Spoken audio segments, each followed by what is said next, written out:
Kematian adalah sebuah kepastian bagi siapapun yang bernyawa. Maka, sudah kewajiban bagi kita untuk menyiapkan bekal menuju ke sana. Namun, banyak yang masih bertanya tentang apa yang akan dihadapi sesaat setelah masuk alam kubur. Ada beragam pendapat yang berkembang di masyarakat tentang kondisi seseorang sesaat setelah meninggal dan dikuburkan. Berbagai mitos muncul yang sebenarnya berbeda dengan penjelasan Islam. Para ulama menjelaskan kondisi seseorang setelah kematian dan usai dikuburkan. Saat itu, ia berada dalam alam barzah hingga sampai waktunya hari akhir. Allah Subhanahu wa Ta'ala berfirman, "Agar aku berbuat amal yang saleh terhadap yang telah aku tinggalkan. Sekali-kali tidak. Sesungguhnya itu adalah perkataan yang diucapkannya saja. Dan di hadapan mereka ada dinding, barzah, sampai hari mereka dibangkitkan." Quran Surah Al-Mu'minun ayat 100.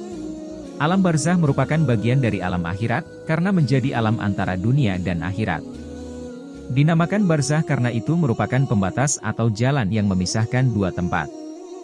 Ada 5 perkara yang akan dihadapi seseorang, 5 menit setelah kematian. Yaitu yang pertama, dimulai sesaat setelah dia dikubur.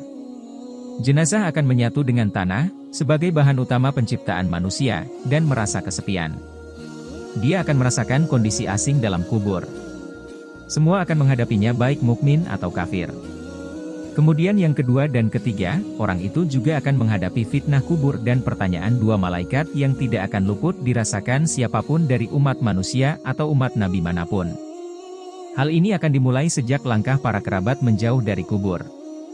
Bahkan orang yang meninggal akan mendengarkan gesekan sandal para kerabatnya. 2 malaikat akan bertanya tentang Tuhan Anda, tentang agama Anda, tentang nabi Anda. Kemudian yang keempat dan kelima orang akan menghadapi siksa dan nikmat kubur.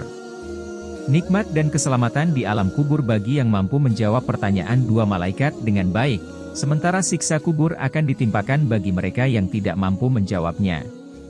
Semua kondisi ini sebenarnya sudah diberi peringatan oleh Allah Subhanahu wa Ta'ala dan Rasul-Nya agar bisa menghindar dari siksaan hari akhir.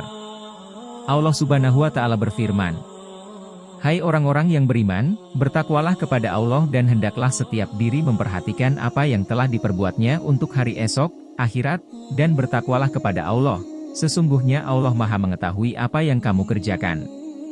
Dan janganlah kamu seperti orang-orang yang lupa kepada Allah, lalu Allah menjadikan mereka lupa kepada mereka sendiri. Mereka itulah orang-orang yang fasik. Tidaklah sama penghuni-penghuni neraka dengan penghuni-penghuni jannah. Penghuni-penghuni jannah itulah orang-orang yang beruntung." Quran Surah Al-Hasyr ayat 18-20.